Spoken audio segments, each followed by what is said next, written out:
Okay, so the first step, and we're going to lubricate the garage door today, is picking out some lubricant. We do not want WD-40. Trust me on that. So I'm going to flip it around here.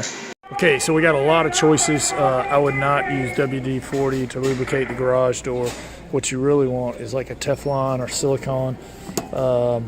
And I am thinking this one will do the trick because it's not going to collect dirt and it's not going to dry, shrink on you.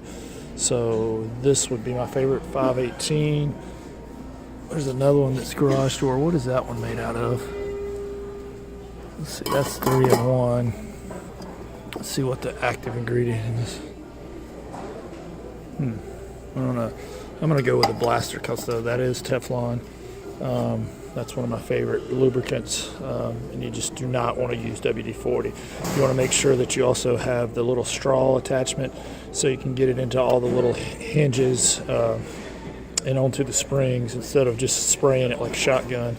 I definitely want more of a rifle approach. Okay, so we're here at the garage, and what we're going to do is, see, the garage has a lot of metal parts that move, and obviously metal on metal is bad, so they have to be lubricated. So the very first thing we want to do is disconnect the garage for safety. So we're going to pull, usually it has a red, so that's disconnected. So there's no way that it could go up on us, while we're working. Now we're going to take the garage lubricant that we bought, and we're going to put the straw on it so that we can get it in the precise locations that we want to lubricate. And we also have a rag to wipe off the excess. So let's do that now. So first thing we're going to do is look in these little rollers. And this one has these bearings in here. So we definitely want to lubricate those bearings on each one. And see, I don't know if you can see right in there, those bearings, because they definitely need lubricating. And then what I'll do is I'll use the rag to wipe off any excess. Right there. Okay, another thing you're going to want to lubricate is, is where these hinges come in right there, and I'll wipe that off.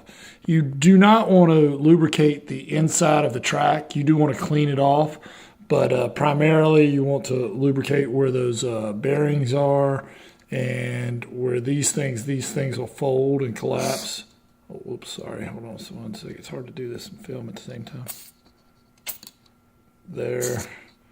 So, and I want to get inside of the little hinge there as well. And I'll wipe all that off. So you want to do that for each one of the rollers. So, metal on metal is what you don't want.